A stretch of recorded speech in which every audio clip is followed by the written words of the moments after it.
obviously but I had to come out as a devil, and I am not happy about this. But anyway, it is Sunday morning, May 24th, 2015, and here we are again. I'm pointing at the here, trying to make sure that okay. We had a group a few seconds ago standing right over there, and I think they just went up the hill. Not sure if they're coming back this way, and so I was make sure that I'm prepared in case they come back. Anyway.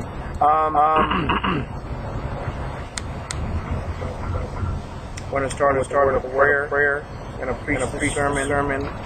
Come to some kind of conclusion here, and then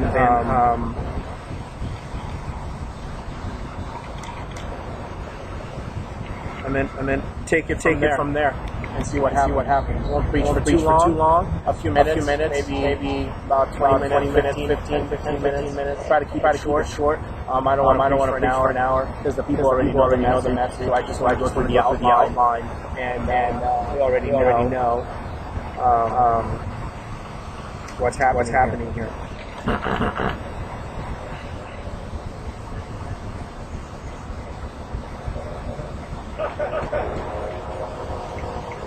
I heard somebody say it's Moxie. I'm not sure. It's the KKK, and then females are literally sexuality. It's the voice of Haitian women. Intercom all over the city. And whenever I'm there, that's the Haitian word for homosexuality. And it's a discouragement to hear that. Anyway.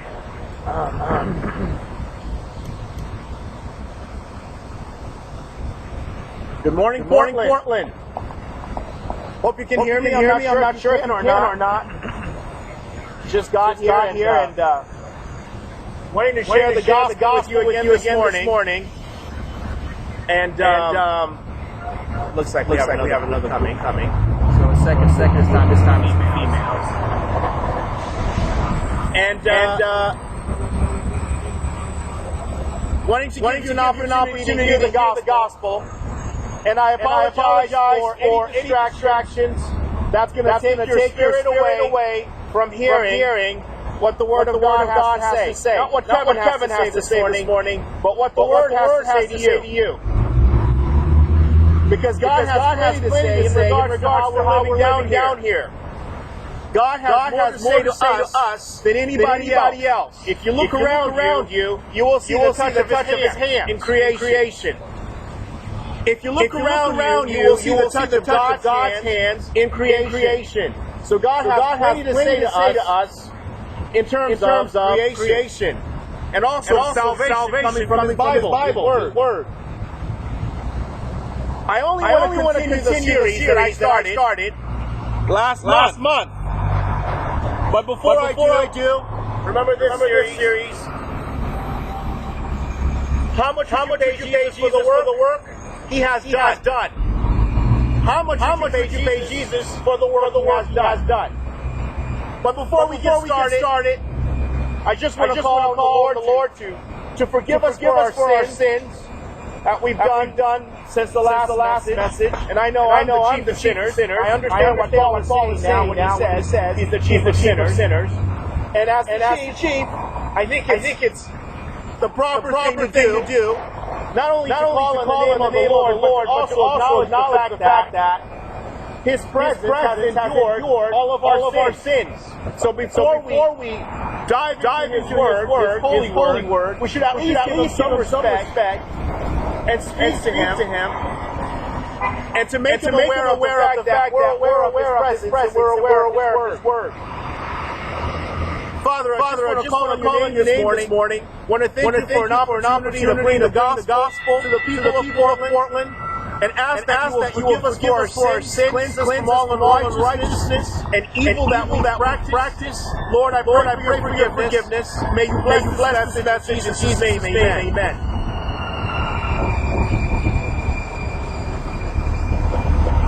How much did you pay Jesus for the work that He has done?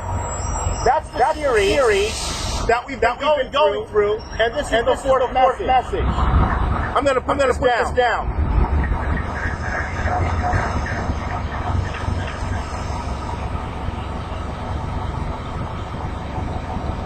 And our message is coming here from this booklet, where all the other messages have been recorded. And remember I said at the beginning of the message, or the series, is no one goes into a job placement and put in an application and work for a company, and at the end does not get paid. No one goes into an establishment to work and not get paid for the work that he has done. The Bible says the worker is worthy of his wages.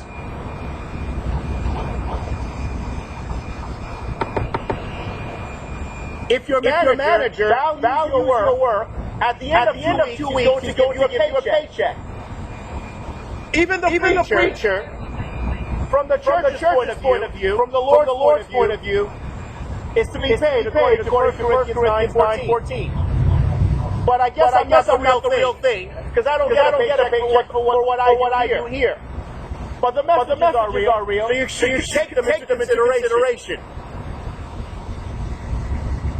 When we first started with this message, or this series, I asked you the question, who is Jesus that we should pay him? That was our first message. Who is Jesus that we should pay him? We said that he was the Son of God, the Messiah, God himself in human flesh, the King of the Jews, the propitiation advocate, the high priest, the creator, the way, the truth, the life, and he is the I am. Remember the I am of Moses? The one who says, I am the Lord, Emmanuel, Jesus Christ, King of the Lord of Lords. We came the next week, or the second message, we asked another question. What work has he done? He's been gone for 2,000 years and have not done anything. What has the Lord done for the last 2,000 years that he deserves to be paid? And then we asked the third question, why does he need to be paid? And what do we pay him? What do we pay him? He's the Son of God. He's a deity. He's the Lord of glory. What do you pay the Lord of glory? What do you pay the King of the universe? For creation. For salvation. For giving you His Holy Spirit. You can't draw up a paycheck. Right? You can't draw up a paycheck. So what do you give him? And plus, where is he down here that we can hand him a check and say, here, Lord, take this.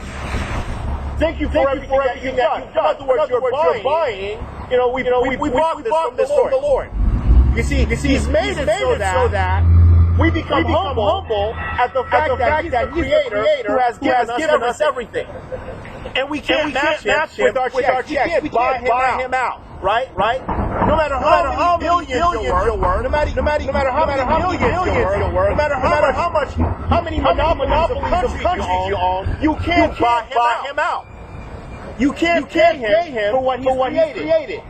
As Americans have the audacity to think that because we live in the land of milk and honey, the country that is worth billions of dollars, that we can do whatever we want. Right? We can buy people out. Well, not everybody can be bought out. Jesus can be bought out. Right? The Father can't be bought out.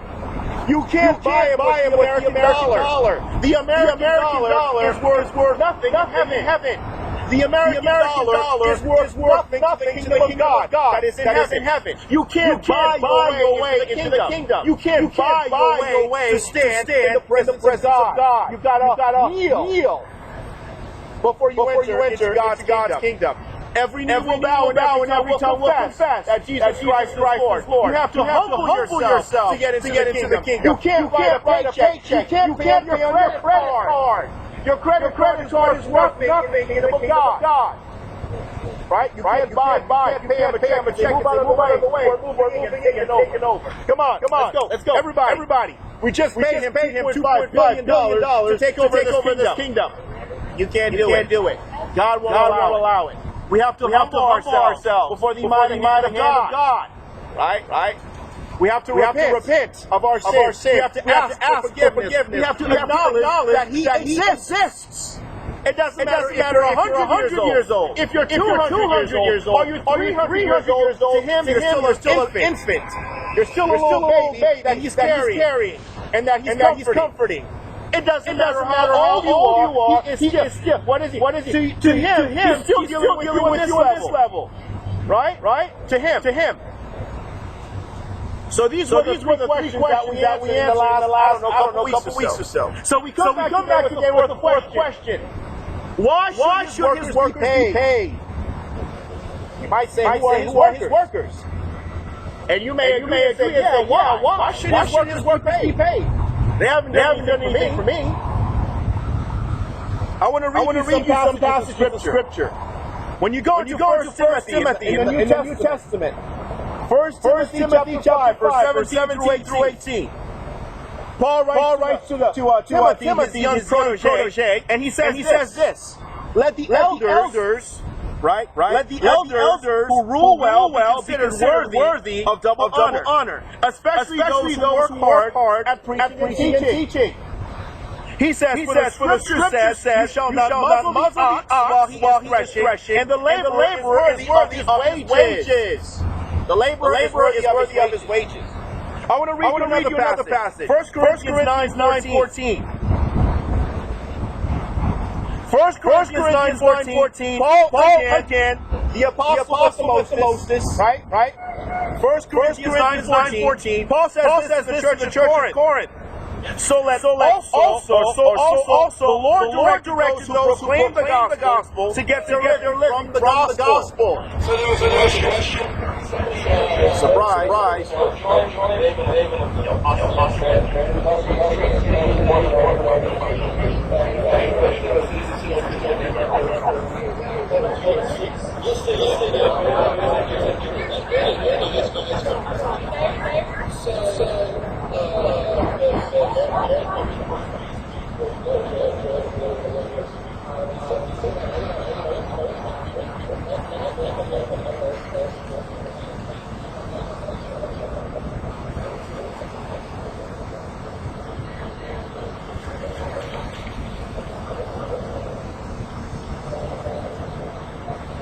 So we want to go to Genesis 29:15. Genesis 29:15 says this. Then Laban said to Jacob, because you are my relative, should you therefore serve me for nothing? Tell me, what shall your wages be? So in the Old Testament, they also believe in the system of you work, you get paid. If you are a laborer, you are due wages. Look at our building. It's almost done. Every single one of those people who have labored have been paid. What about you? Are you a laborer who is getting paid? Are you a person putting in some overtime at your job and getting paid for it? Or you may be a person who can't even get a job, right? You may be a person who can't get a job where you are paid for it. But three passages of Scripture, both Old Testament and New Testament, teach it both in the church and in Israel. It is required that if a person works, he earns a wage. So why should his workers be paid? Which is our fourth question, right?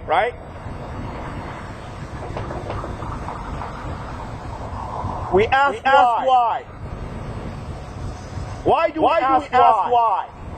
Remember the Haitians in 2010, I believe it was. They had an earthquake. The Lord hit their country, their island, and supposedly thousands of people died. Right? And they had this massive grave of dead Haitian people that were dug, and they were there. I'm not sure if they were set on fire or what happened to their carcass, to their bodies, right? When a person dies, you get rid of it. And after them came the tsunamis, the Katrinas, and now we're dealing with Nepal, right? And of all the people that lived, one person asked the question, why? Why is it that this has happened to us? Well, if you read the book of Revelation, God warned in the New Testament time that the islands were going to be hit. God warned in New Testament time in the book of Revelation that earth was going to be judged in the future. Right? The moon was going to turn into blood. The sun was going to be blocked. The stars were going to fall on us. I think he calls them wormwood in the book of Revelation. So all of this catastrophe is going to take place. The islands are going to probably drown underwater. Right? So we ask why when bad things happen. And so here in this sermon, the question is why should workers be paid? Why should we endure such devastation? Right? Why? Because it is lawful. That anytime an individual is hired to work, that he earns wages for the work that he has done. That's why. It is lawful. Right? By American standard. That when a person works for you, even mowing your lawn, that you pay him $10. When a person comes to your house and trim your hedges and takes care of your flowers, you pay him $10. It is lawful that anytime an individual is hired to work, that he earns wages, right? For the work that he has done. He must not leave that place of work without his earnings. Whether it be right there, a week from there, 2 weeks from there, you gotta pay him something. Why? Because we don't approve slavery in America anymore. And God doesn't approve slavery in His scriptures, in history. Right? Old Testament, He delivered the Jews from the enslavement of Egypt. And in the New Testament, the apostles, He says, do not become slaves of men. In other words, don't do free work. They gotta pay you for the work that you do. Right? When you're hired. Unless they're stealing the work from you. And of course you don't know that the work is stolen. Then you become somebody's slave who's stealing your work and right? We don't want that. In many of the Gospels, it is clearly taught that work is done for denarii, right? Not for free. Even for a penny. That is a wage. A penny is a wage. Whether it's a penny, $1, $10, $100, $1,000, as long as something is put in your hands as a wage, say this is what I'm paying you for the work that you have done. God is not advocating slavery. 1 Thessalonians 4:11 and 1 Thessalonians 3:11 says this. And this is Paul again writing to the church of Thessalonica. In 1 Thessalonians 4:11, Paul says this. And to make it your ambition to lead a quiet life and attend to your own business and work with your hands just as He commanded you. So Paul commands the church of Thessalonica in his first letter that they should work. Again, in his second letter, he says this. For we hear that some among you are leading an undisciplined life, no work at all, but acting like busybodies. No such person. We command in the Lord Jesus Christ to work in quiet fashion and eat their own bread. Paul commanded the church to be independent of each other and to work. Go out and get yourself a job. It doesn't matter if they're believers or unbelievers. But be sure to work. Don't just sit there and let somebody take care of you and become a burden for somebody else. Right? Hattie. Merry Christmas.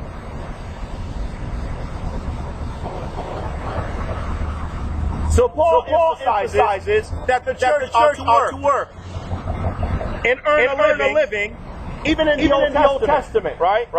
The emphasis of payment was true to Jacob and Laban.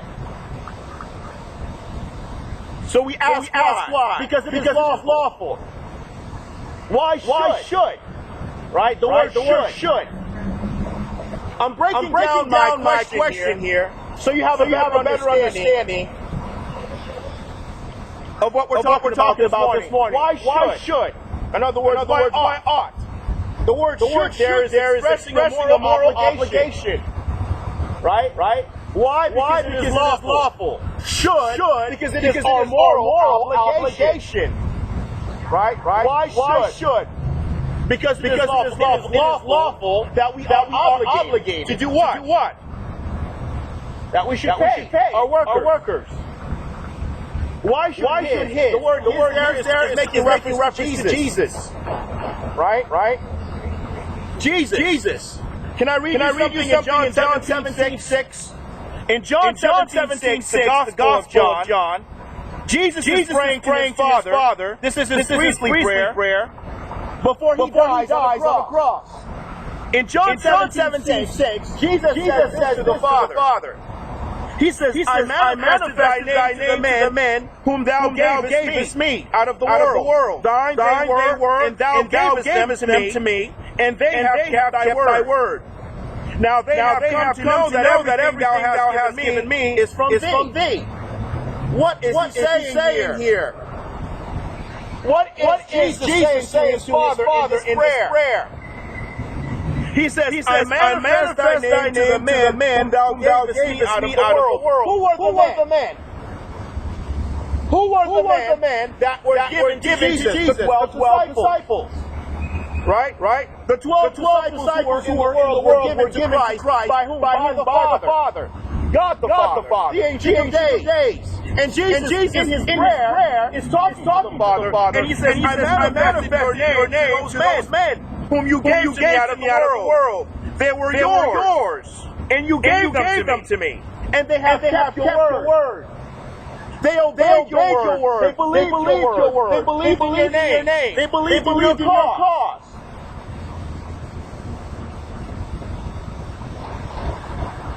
So why should his meaning Christ, but behind Christ is who? Is the Ancient of Days. His Heavenly Father. God himself. Right? So the workers of the kingdom don't just belong to Christ, who are the apostles whom he sends out to do the work of the ministry, but they also belong to the Father. Before they belong to Christ, they also belong to the Father. And what did the Father do? He gave them to Jesus. And what did Jesus do? He gave them the gospel that he heard from the Father. And what did the apostles do with the gospel that they heard from the Father? They spread it in the territory where they live, Israel. Paul took it as far as Rome, and maybe he might have even gone to Spain. It's open for speculation. So Paul was one of those men whom the Father had given to Jesus, and Jesus gave Paul the assignment to go what? To be a witness, to suffer for his name's sake. We are here today in the 21st century as Bible-believing Christians because of the hard work of Jesus, the hard work of the apostles.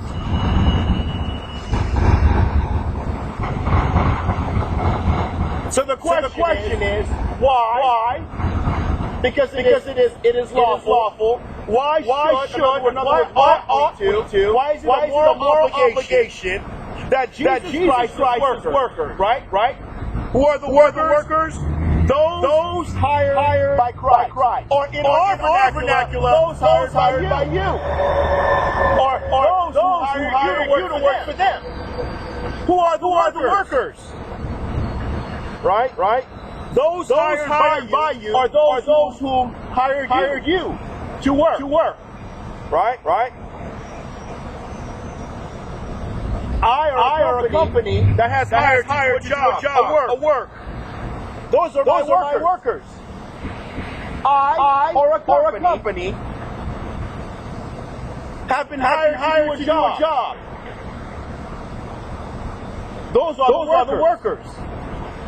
People we come to agreement with to do a job on our behalf. Have you ever hired anybody to do a job in your kitchen? Have you ever hired somebody to do a job in your yard or on your car? Somebody to come to your house to fix your roof because it's leaking. Have you ever hired someone to fix your jacket or a shoe because the heel is broken and it's your favorite shoe? Have you ever hired anybody to fix your window because your son was playing with a baseball and he accidentally threw the ball through the window and now someone has to replace that window? Or have anybody ever hired you to do a job? And you are considered a worker, right? The question we're asking is why should workers be paid?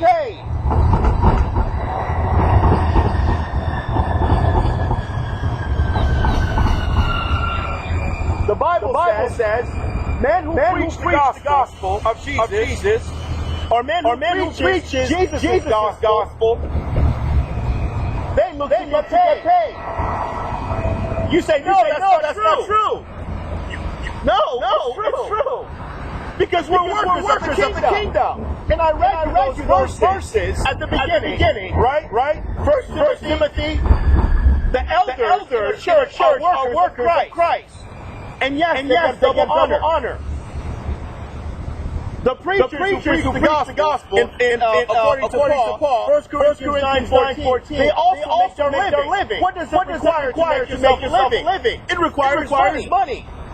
Right? You're going to make a living. You got to buy food. You got to put yourself in shelter. You got to take care of your needs. Well, who's going to provide that for you? Money's not going to come out of the Bible to pay for food at a restaurant. Right?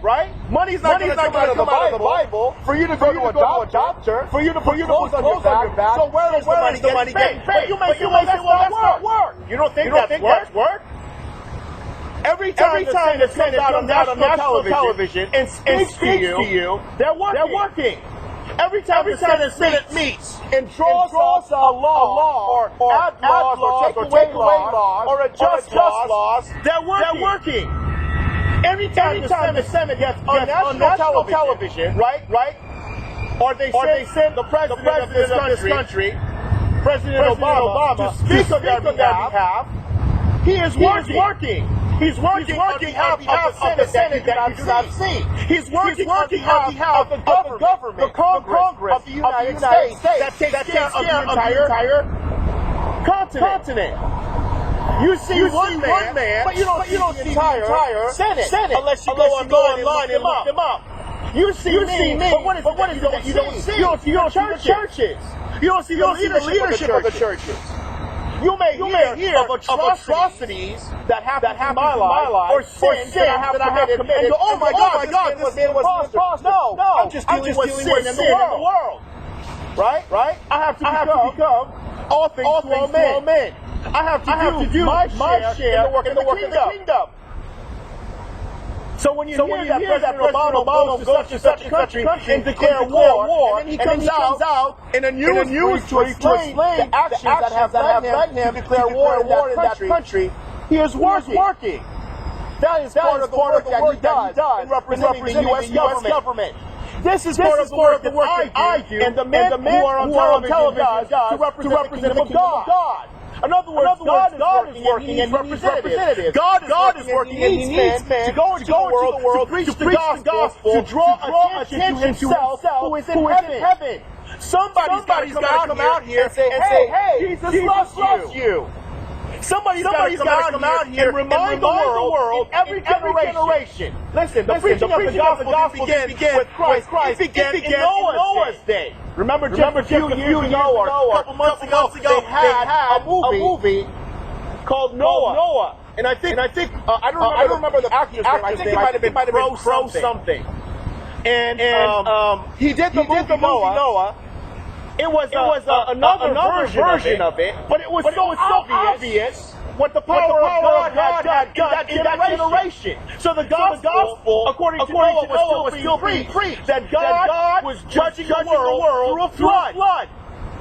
But one man had to take a hit and represent the whole kingdom in the position of God. And the position of God judgment against the sins of that generation. You go in the time of Moses. Again, one man had to represent the kingdom of God. That man was Moses. I can hear the words of that woman. Moses. She says, right? Because she wanted to marry Moses. Moses was a man of God who was loved. I think her name was Sarah, I'm not sure. But in any case, I'm quoting the movie here. In every generation, the Lord have had someone representing him, someone calling attention. And even in the days of Christ, the first century, when the Roman Empire was ruling over Rome in all the countries of the Mediterranean, one man had to stand and represent and draw the people's attention to God who is in heaven. Right? One man had to do it. Somebody always has to take that hit.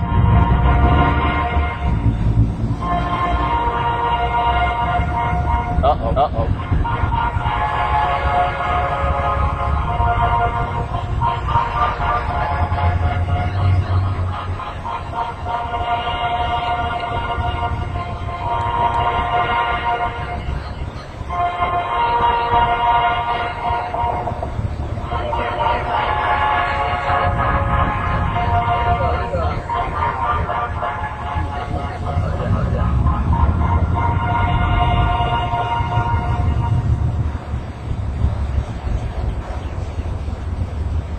Sounds like the Roman Empire was out.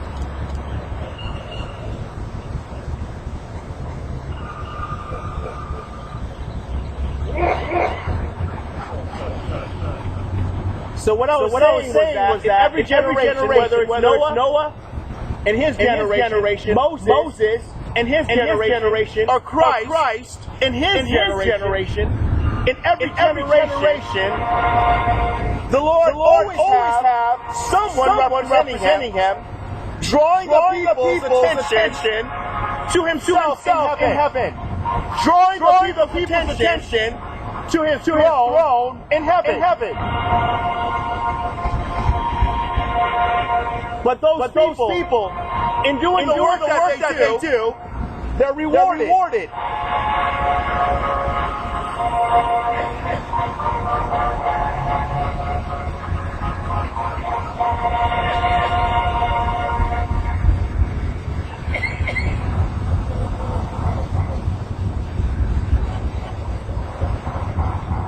So in the work that they do, they're rewarded for it.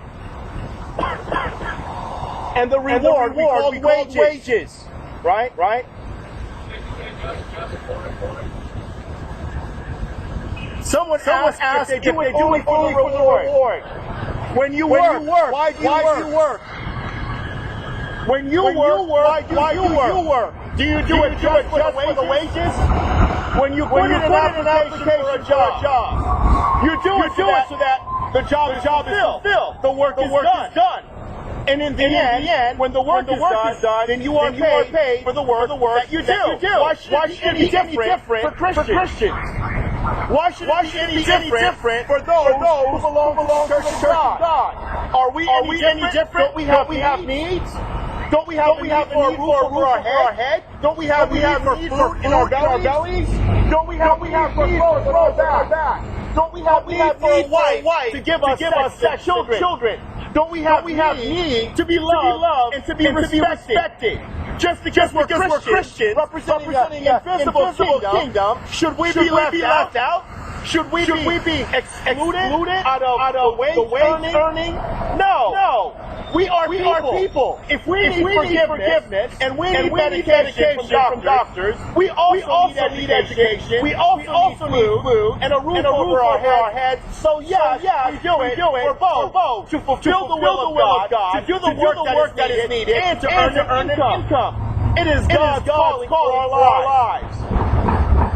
So in every generation, the Lord has someone representing him.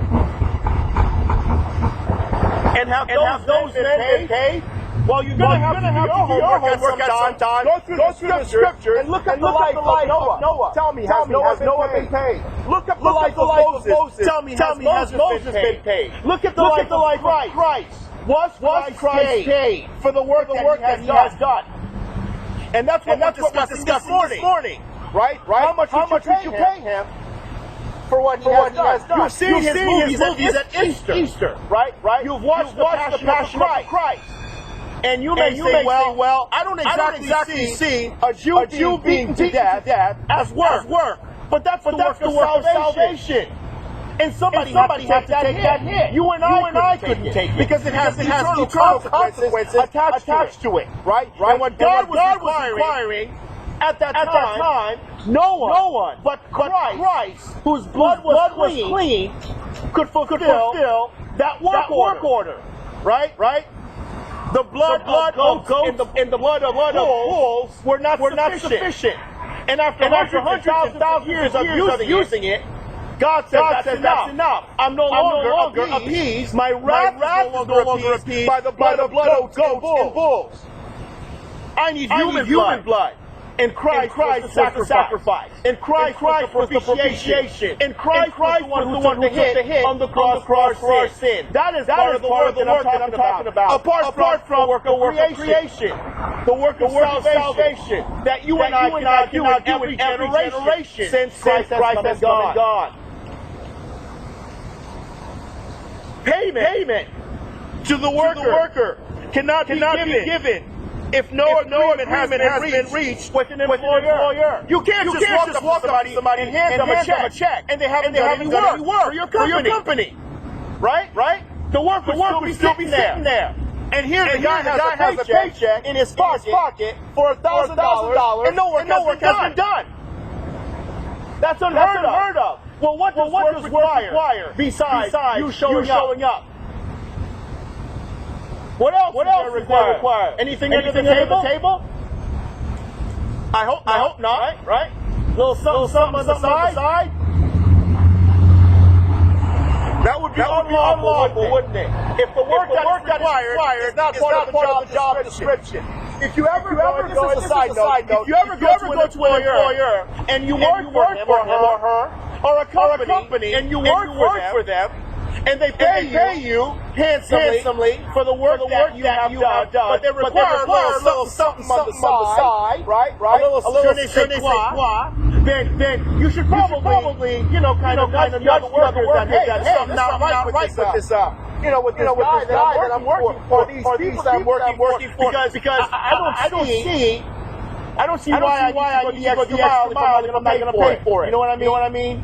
I don't see why I should have to go the extra mile if I'm not going to get paid for it. Right? That's not right.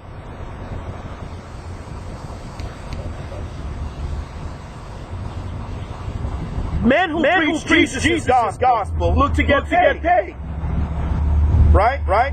But unless they yield to a church as a preacher or evangelist and work under a board of elders, they will not get paid. Maybe that's my problem. Maybe my problem is not getting paid is that I'm not working under a board of elders.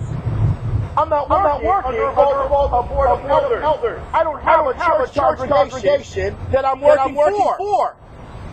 And why is that? Where is the church? Where is the board of elders? What happened to our relationship with grace? What happened to my relationship with the church? Has something come into the church to stop my relationship with Has sin crept at the door of the church, and that's keeping some of us Christian leaders or preachers outside of the fellowship? Has homosexuality entered into the church, and now is ushering all the leaders outside? Have fornication entered into the church, and now is driving all the leaders outside? Have adultery entered into the church, and the relationship between husband and wife, and now pushing all the leaders outside? What is coming into the church and eating at the heart of the fellowship that's driving Christians to leave the church? Those who love God, those who love Christ, those who love the ministry, those who love the word, and they're being forced to leave because there's a little something on the side of the ministry that needs to be done that is not required by the God of heaven. Right? It's not required by the scriptures. And we're in disagreement. Right? We're in disagreement with each other.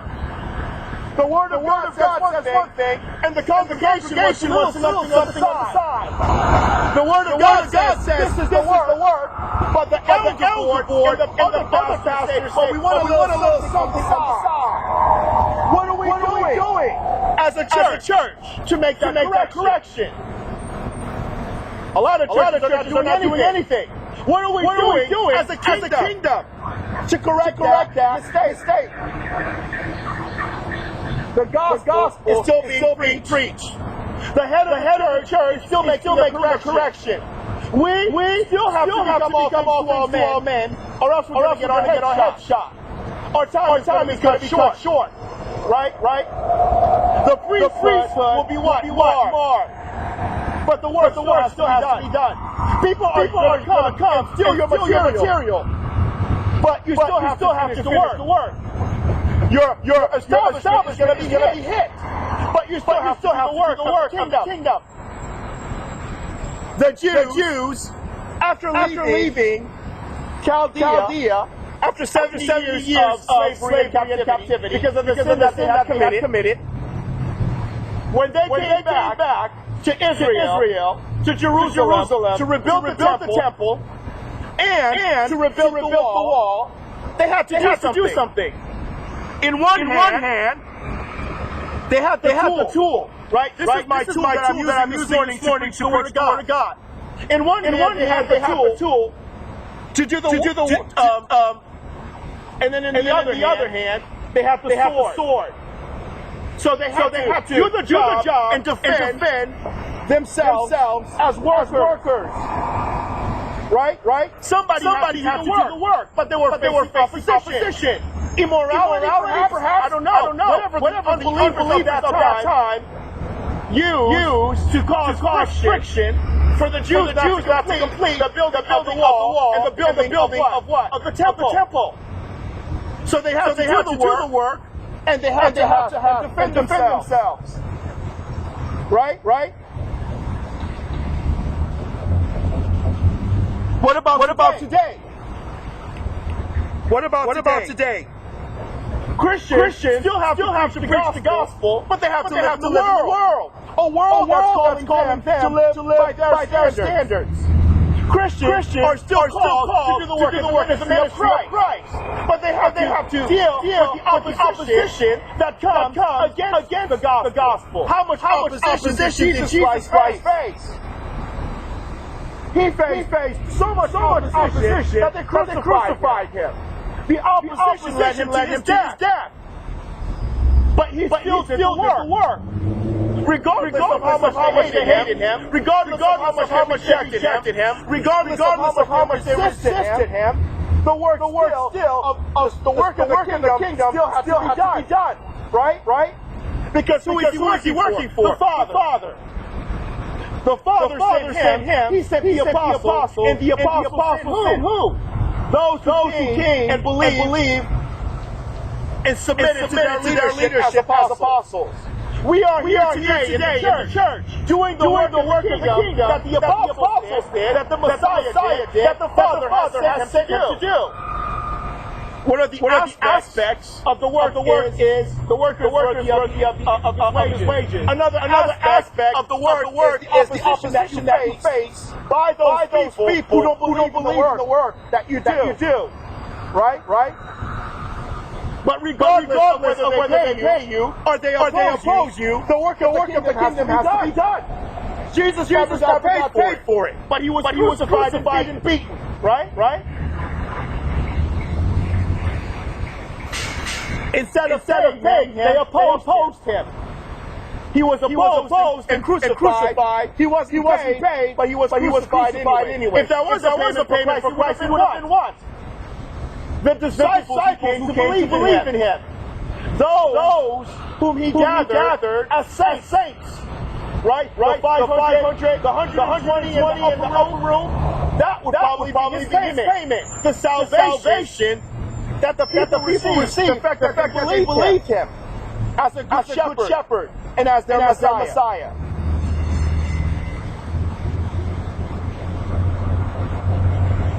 So why should his workers be paid? Why should they be compensated? Why should they be given a recompense? Right? Making a payment. Basically, payment is the incentive of why we do the work. A crown of righteousness is not what Paul says. I have fought the good fight. I have finished the course. I have kept the faith. I have kept the word of the kingdom. I have kept the word of the Christian faith. And in heaven is laid up for me a crown of righteousness. That's what Paul is looking to as payment is the crown of righteousness. The entrance to the kingdom. The forgiveness of his sin. Nobody does the work of the ministry for fun. Christ didn't do it for fun. We don't do it for fun in this generation because men doubt more than they believe. We have more doubters in the world than we have believers in the world. We have more who doubt that God has spoken than we have believers who believe that God is still speaking today as He is doing right now. You may say, but you're not a free God. You're a homosexual. You're a black slave. You're from Haiti. You're poor. You're uneducated. And even all of those things may have been true yesterday, today, or in the future, you and I still have a responsibility to respond to this gospel. Our children, as our father, had a responsibility to respond to this gospel and to the worker who preached it to us. So we don't labor for fun. We labor for profit. The profit is your soul. The profit is your salvation. The profit is your forgiveness and your reconciliation with God. Am I going to get paid today? Are you going to repent of your sins and become his disciple? Are you going to give your life to Christ today so I can get paid? Your payment is your salvation. Or your donation if you're saved already. If you're saved already, God says you can give 10% of your income. But if you're not saved, your payment to God is your salvation. Your profit is you coming into the kingdom and believing in the gospel that He has sent through His Son. So we don't labor for fun. We labor for the profit of your souls. Your soul's salvation. Like I said, Paul says he has a crown of righteousness waiting for him in heaven. And sometimes when you read the Bible, God will pay one of his workers with a higher position. Right? He'll pay his workers with a higher position.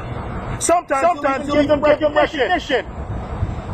Such was the case for Joseph and Daniel in the Old Testament. Also for Mordecai. Right? Who was the cousin of Esther. The apostles were paid for the salvation of those who believe in the message. But they were also paid away by the church. Even the Levitical priesthood was paid. Right? God had taken the Levites and set them aside to do the work of sacrifice. So as the priests of the nation of Israel, they were given land, and they were given money, and they were given cattle to live. They were not sent out to war. Their job and their focus was to worship and the service of God.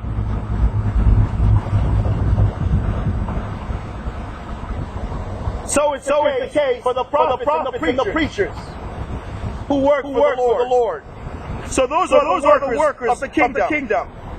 All get paid. Are we going to pay Christ today? Are you going to pay him today?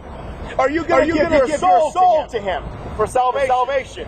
I can't say it, but he can. I can forgive like a human forgives another. But the forgiveness that you need is a divine forgiveness. Because the salvation that you receive is a divine salvation.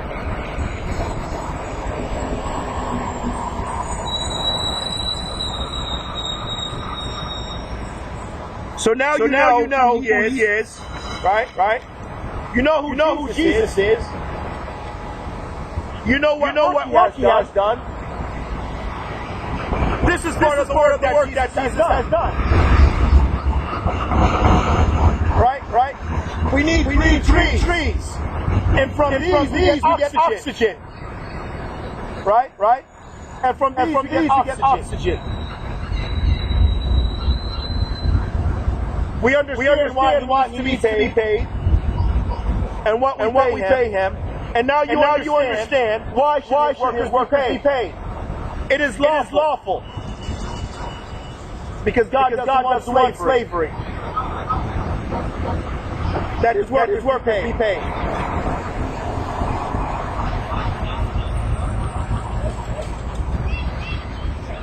Some people oppose the payment of the church. Some people oppose the work of the kingdom. But in a minute they'll take all their clothes into a point. They oppose the work of the kingdom, and they oppose the payment of the workers of the kingdom, because it's just a bunch of gibberish. But those same people, within a minute's time, will take off all their clothes and do a video. And to them, that's work. They consider that pornographic work, or that pornography work. Some people become mafias and murderers in America. And for them, that's work. And they want to be paid for it. Killing people is a form of work in some American communities. I'll kill him if you pay me $2.5 million. I'll kill her if you pay me. JFK, who was president of the U.S., was killed by someone. Was that man paid?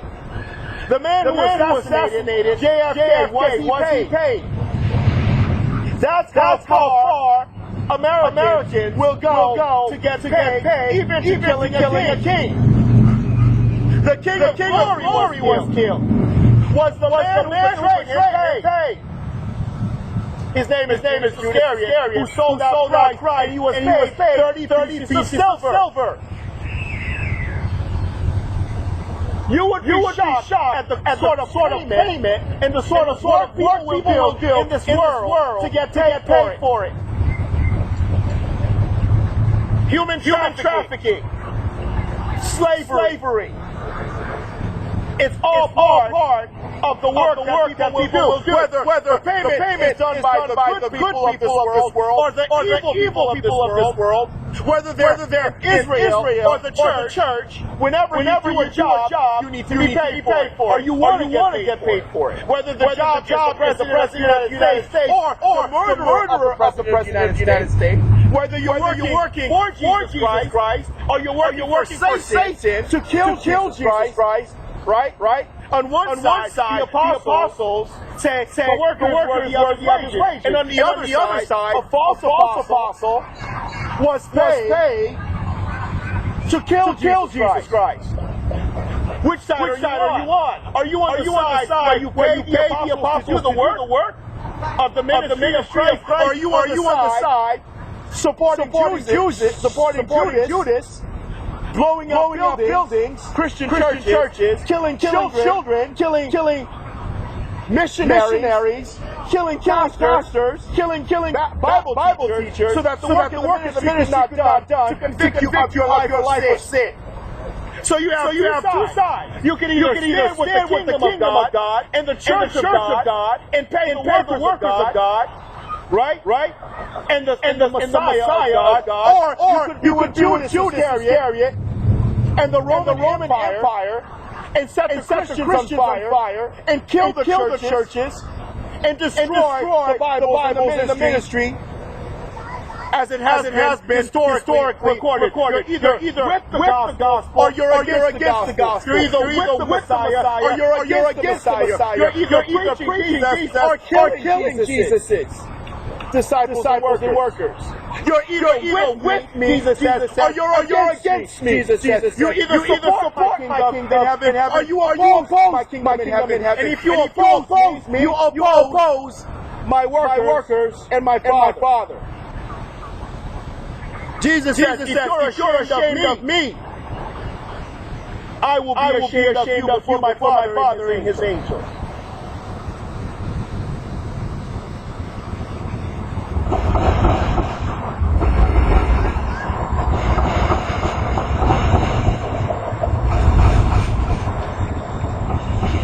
Anybody want to give their life to Christ? I always want to offer this. Anybody want to give their life to Jesus? Anybody want to take that step of faith? Not for show, but for real. Because once you cross over, there is no turning back. You know that song? I have decided to follow Jesus. I have decided to follow Jesus. I have decided to follow Jesus. No turning back. No turning back. The cross before me, the world behind me. The cross before me, the world behind me. The cross before me, the world behind me. No turning back. No turning back. Will you decide now to follow Jesus? Will you decide now to follow Jesus? Will you decide now to follow Jesus? No turning back. No turning back.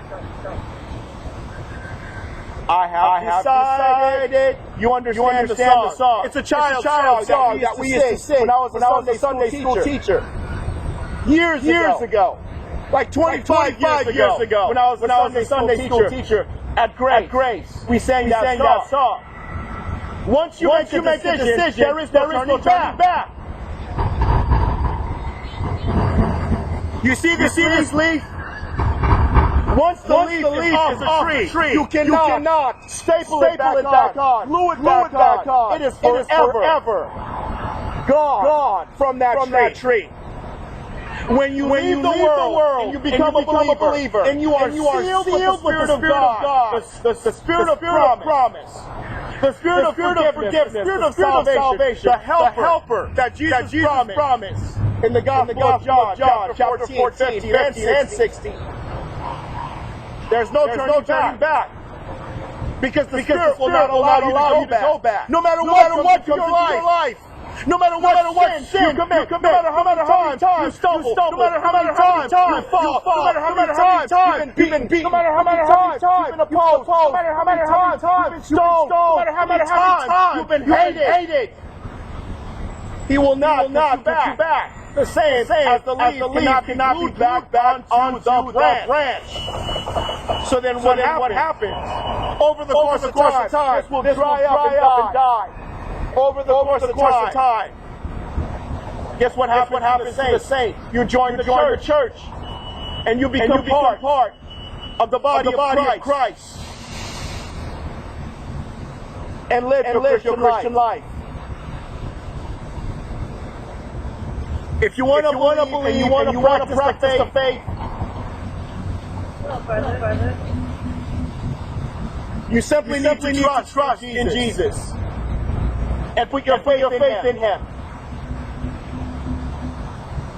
And when you do, you have to trust that God has heard your prayer. And He will answer your prayer in accordance with His will. Not my will, or the people's will. We don't know the will of God. But you have to trust that God the best interest for you, with salvation and the forgiveness of your sins and mine.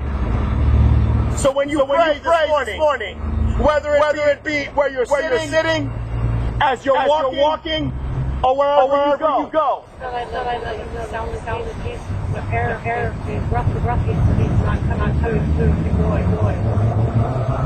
This woman is a Negro who is representing Duclairon. She is one of the women who would have molested me at the West Shore Apartments. And also up here at the Hill. God one time sent at Pentecost His Holy Spirit. It doesn't mean that every time the gospel is preached, you're going to hear the sound of the wind. Nor does it mean that the Spirit is going to fall on you. If you don't believe. If you do not believe the message, not the messenger, but the message itself, because all of you have Bibles in your own homes.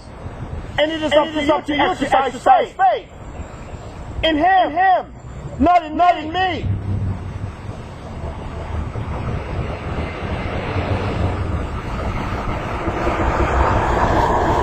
And whether or not the Spirit of Jesus come as a result of my voice, it can't come if you don't believe. If you don't believe that God has been speaking to you through the gospel, then why should He send His Spirit to a bunch of unbelievers? If you're gay as a Roman or as a European race, is to send people that look like people, and your game with God is to always assume the position of authority because of your white skin. Or if your game with God is to pretend to be leaders of His church, if your game with God is to pretend to believe, but then when we come to your establishment, you discriminate. If your game with God is to pretend, then why should God send His Spirit? Because you all know the message. It's in the book. It's in your movies. But why should God send His Spirit if you don't believe? It requires faith for God to move. That's why Jesus said, do you believe I can do this? If you don't believe, then He's not going to answer your prayer. If you don't believe, you're making it a joke, and you're making it a homosexual thing, or you're making it a slavery thing, or you're making it a white supremacy thing, instead of a kingdom thing, and dealing with what it is, then He's not going to respond. The woman came up to offend. I had to give the offense back in return. I know her community. She's a Sandra Duclairon. She's a Felicia. She's a Haitian woman being represented by African-American people. And as a result of this message, I'm probably going to get raped for the message that I've just given as a result. There you go. That is the faith that is in the American continent. That is the faith that is in the American continent against the gospel of Christ. That is the faith that is in the American continent against the gospel of Christ. If God can make this, so can God send His Spirit. But why should He send to a bunch of unbelieving homosexual Klansmen who refuses to believe? Why should He send His Spirit to a bunch of hard-headed slaves who refuse to stop serving these people because of their skin eyes? Why should God send His Spirit if you refuse to humble yourself before Him as His creation? Why should God throw His pearls before swine every day to bring you into His kingdom? Every day you die on this continent. Every day you enter hell on this continent. Because you choose not to believe. It's not God who's saying, I don't want you to be saved, and I'm going to give you my spirit. It's you who says, I will not believe. How much information do you want for this one? How much information do you want for that one?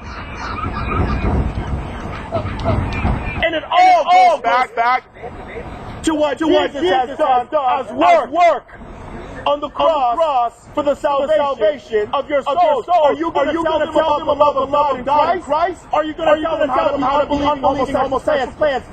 Are you going to tell them about the love of God? Or are you going to put in them? What are they going to become? Are they the ones that are going to be the President of the United States? Are they the ones that are going to escort my children into your park?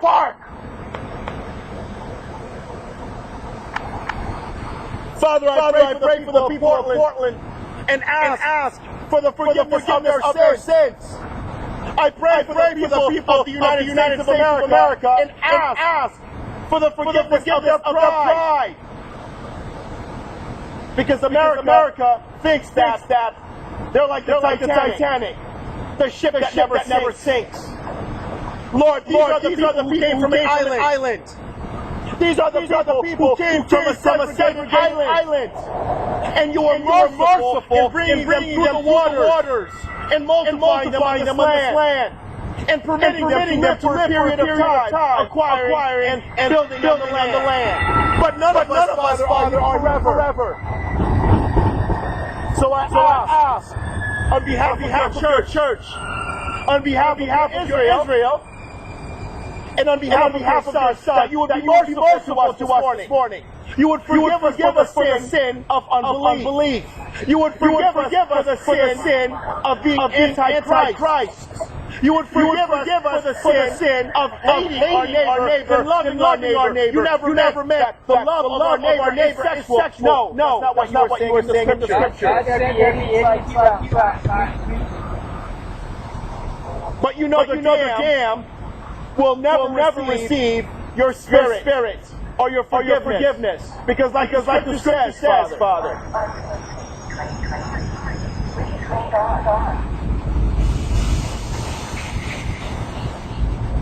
They cannot come to salvation unless you call them. And I pray this morning that you call those who believe. I pray that you will forgive those who believe. And I may be an idiot to the world. And I may be a homosexual to the homosexual community. But I am still a child of the King. And there's only one king, and that is you, Lord. May you forgive me for the sins that I've committed in this city against these people, against this gospel, with these people, or the sins that have been committed against me by these people. So I also need your forgiveness this morning for the hypocrisy that they have led me into. And the hypocrisy that they demand from me. May you be merciful this week. May you call these people to their senses and to repent of their sins. In Jesus' name, amen.